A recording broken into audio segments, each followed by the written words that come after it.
He says, so, let's do good for everybody, but especially for each other. And we're talking about our relationships here. Okay? Because the sinful nature destroys relationships.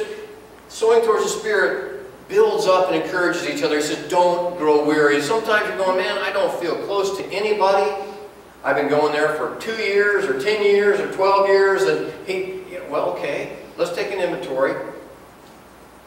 Are you sowing to please the Spirit, or are you sowing to please the sinful nature?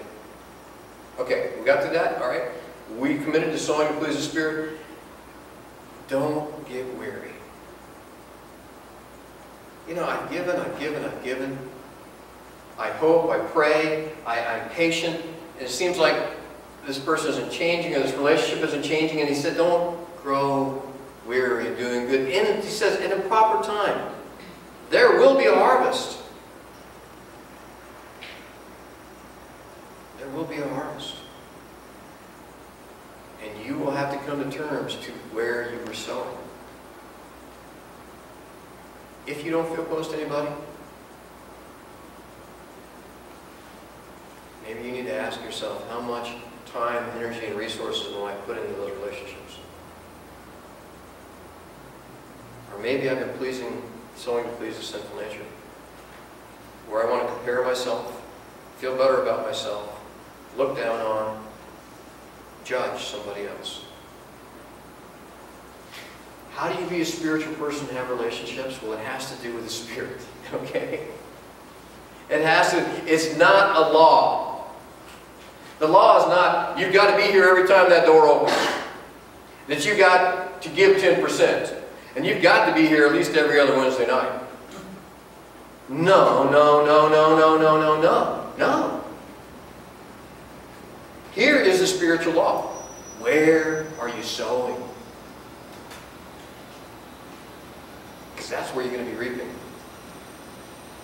And if you're sowing to please the Spirit, don't grow weary. There will be a harvest of righteousness. And if you've been praying for somebody and you don't know what's going on, then don't grow weary. That God is at work. There will be a harvest. And if you're here just because you had to drag yourself here because, you know, things are... Hey, don't grow weary. There will be a harvest. Keep sowing towards spiritual things.